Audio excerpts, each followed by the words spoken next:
makin ini pendeta semangat menjelekin Nabi, tiba-tiba saudara anjingnya si bangsawan Mongol ini berdiri. Anjingnya kayak marah. Itu anjing ngegonggong. Lo tau ngegonggong kan? Ya pokoknya begitu dah, digonggong itu pendeta ya. Cuman karena dirantai nggak bisa saudara, kayak mau ditomplok itu pendeta.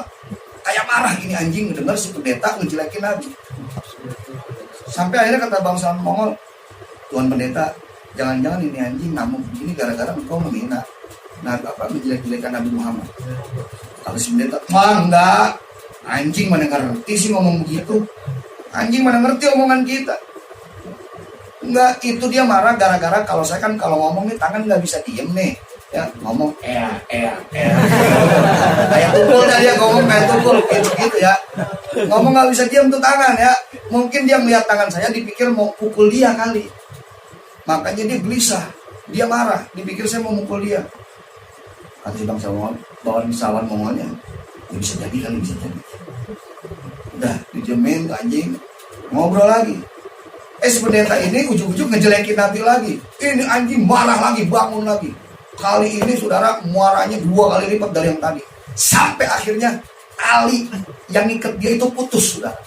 Putus itu anjing lompat nomplok ke badannya si pendeta Yahudi tadi. Kagak pakai tunggu lama digeragot itu lehernya si pendeta Nasrani tadi sampai mati seketika di tempat itu. Dan itu diceritakan dalam kitab Mu'jam Syuyukh karangan Al-Imam Az-Zahabi dan kitab itu Durarul Kaminah karangan Al-Imam Ibnu Hajar Al-Asqalani. Dan ceritanya ada sanadnya. Sampai akhirnya begitu mendengar kejadian itu 40.000 orang Mongol saat itu masuk Islam saudara. Lo lihat anjing saudara, anjing binatang najis mughalladz kagak rela kagak redo Nabi dihina saudara. Ini ada orang ngaku umatnya Nabi, mendengar Nabi dihina, dia diem aja. Berarti lebih hina dari anjing.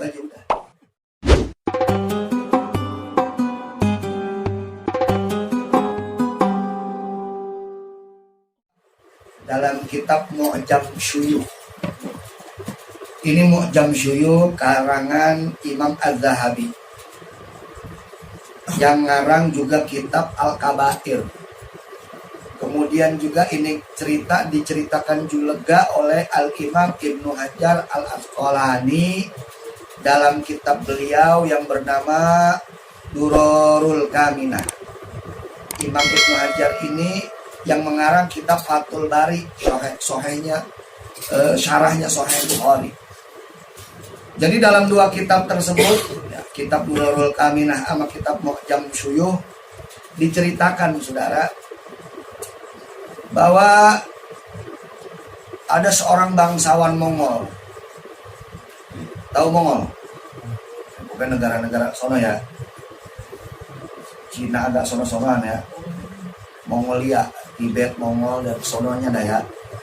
Ada seorang bangsawan Mongol masuk agama Nasrani, saudara. Masuk agama Nasrani. Satu ketika dia undang guru-gurunya dia, pendeta-pendeta Nasrani ini. Di rumahnya dia. Ya namanya bangsawan, penjaganya banyak. Yang ngejagainnya bukan orang doang, termasuk binatang peliharaannya dia. Anjing-anjing penjaganya saudara ngejagain dia. Namanya bangsawan ya, sultan ya. Yang jagain anjing, ada orang juga pengawalnya. Ada anjing satu gede saudara, anjingnya dia di situ dirantai. Itu anjing-anjing penjaga dia. Singkat cerita dia ngobrol sama gurunya, si pendeta-pendeta Nasrani. Nah, di tengah-tengah obrolan si pendeta Nasrani ini ngobrol-ngobrol ngalor gitu, tiba-tiba sampai ujung-ujungnya ngomongin Nabi Muhammad. Ujuk-ujuk ini pendeta Nasrani kagak tahu kenapa ngejelek-jelekin Nabi Muhammad di depan si bangsawan Mongol ini. Si bangsa Mongol ini ya belum tahu apa-apa dia tentang Nabi Muhammad. Dia cuma dengerin aja dari pendeta, oh begitu ya, ya Muhammad ini tukang perang, tukang kawin, bla bla bla dan seterusnya. Nah, makin ini pendeta semangat menjelekin Nabi, tiba-tiba saudara anjingnya si bangsawan Mongol ini berdiri. anjingnya kayak marah. Itu anjing ngegonggong. Lo tau ngegonggong kan? Ya pokoknya begitu dah, digonggong itu pendeta ya. Cuman karena dirantai nggak bisa, saudara. Kayak mau ditomplok itu pendeta. Kayak marah ini anjing ngedengar si pendeta ngejelekin Nabi. Sampai akhirnya kata bangsawan Mongol, Tuan Pendeta, jangan-jangan ini anjing ngamuk begini gara-gara engkau menghina menjelek-jelekan Nabi Muhammad. Kalau si pendeta, enggak, anjing mana ngerti sih ngomong begitu. Anjing mana ngerti omongan kita. Enggak, itu dia marah gara-gara kalau saya kan kalau ngomong nih tangan nggak bisa diem nih. Ya ngomong kayak tukul dah, dia ngomong kayak tukul gitu ya, ngomong nggak bisa diam tuh tangan ya.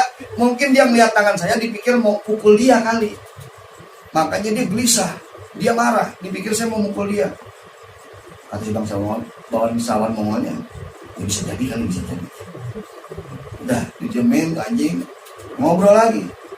Si pendeta ini ujung-ujung ngejelekin Nabi lagi. Ini anjing marah lagi, bangun lagi. Kali ini saudara muaranya 2 kali lipat dari yang tadi. Sampai akhirnya tali yang ikat dia itu putus, saudara.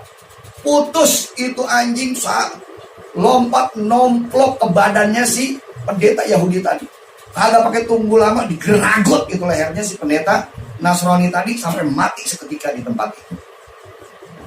Dan itu diceritakan dalam kitab Mu'jam Syuyukh karangan Al-Imam Az-Zahabi dan kitab itu Durarul Kaminah karangan Al-Imam Ibnu Hajar Al-Asqalani. Dan ceritanya ada sanadnya.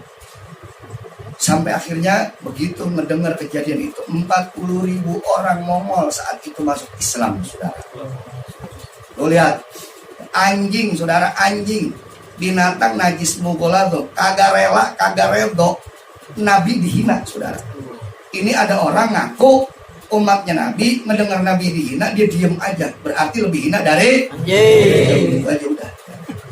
Kalau kagak ada cemburunya sama Nabi ya, kagak ada rasa peduli sama Nabi, udah berarti lebih dari hina dari anjing. Ini cerita masyhur, saudara. Imam Ibnu Hajar yang ceritain, Imam Zahabi yang ceritain, bukan dongeng, bukan konon katanya. Bersanad itu cerita. Dan kebetulan saya punya kitabnya, walaupun file PDF. Walaupun filenya file PDF ya, tapi saya punya, begitu saya cek, oh bener ada misalnya di kitab yaitu Imam Zahabi Mu'jam Syuyukh, dan di kitab yaitu Durarul Kaminah itu 4 jilid ya. Itu di jilid ketiga keterangan daripada Al-Imam Ibnu Hajar Al-Asqalani. Jadi lihat bagaimana Allah Subhanahu wa taala tidak akan membiarkan kekasihnya dihina di atas muka bumi ini. Kalau ada orang di situ mendengar Nabi dihina, dia diam aja, Allah kirim makhluknya yang lain buat membela itu Nabi. Di Perancis, saudara, ada yang menghina Nabi, saudara. Mungkin orang Islam situnya nggak bisa berbuat apa-apa. Allah kirim dari mana-mana itu orang. Ada anak muda masuk ke kantor berita yang saat itu bikin karikatur Nabi, melecehkan Nabi, dia masuk. Dikumpulin itu orang-orang yang ada di kantor berita, di absen satu-satu, sikulan mana, oh ini dia nih ya, yang menghina Nabi. Habis itu dipredel, habis itu si anak muda itu ditembak, gak apa-apa, yang penting gue udah membela kemuliaannya Nabi Muhammad SAW. Oh ya. Jangankan manusia, anjing aja marah, anjing najis mughaladzah yang kalau kencing angkat kaki atuh ya. Marah kagak rela mendengar Nabi dihina, apalagi kita kudunya. Kira-kira seperti itu ya. Makanya jangankan menghina, panggil Nabi dengan namanya saja Allah tegur, saudara. Sahabat ini orang-orang mulia, saudara. Orang mulia. Mereka ini manggil Nabi waktu itu pakai nama, ya Muhammad, ya Muhammad ya. Nggak ada niat sahabat untuk melecehkan Nabi, enggak. Tapi karena udah kebiasaan ya, dia manggil sesama mereka dengan panggilan nama, akhirnya manggil Nabi ya, jadi ikut ke bawah, panggil ya Muhammad, ya Muhammad. Allah Subhanahu wa taala turunin firman-Nya, la taj'alu du'a ar-rasuli bainakum ka du'ai ba'dikum ba'dha. Jangan kalian jadikan panggilan Nabi di antara kalian seperti panggilan antara sesama kalian. Jangan kalian manggil Nabi sama kayak ente manggil temen ente. Bahasa kasarnya kita mah begitu. Lu manggil temen lu, woi, ya. Jangan manggil Nabi begitu. Panggil Nabi dengan sebutan yang mulia. Wa rafa'na laka dzikra. Nabi ini udah dimuliakan oleh Allah panggilannya, namanya. Maka wajib bagi kita untuk memuliakan. Jangan seenaknya. Si Mamat. Saya pernah saudara mendengar, ya Allah, penceramah begitu model. Ya. Ada juga profesor doktor di TV ya. Jadi kalau ngomongin Nabi udah kayak ngomongin temennya ya. Jadi periode si Muhammad ini, astagfirullah, Muhammad aneh. Lu kalau ada Khalid bin Walid ditebas leher lu. Ya, untung aja Khalid bin Walid nggak ada. Jadi kita panggil dengan panggilan yang mulia, saudara. Jadi panggil Nabi pakai namanya aja nggak boleh, apalagi ngehina Nabi.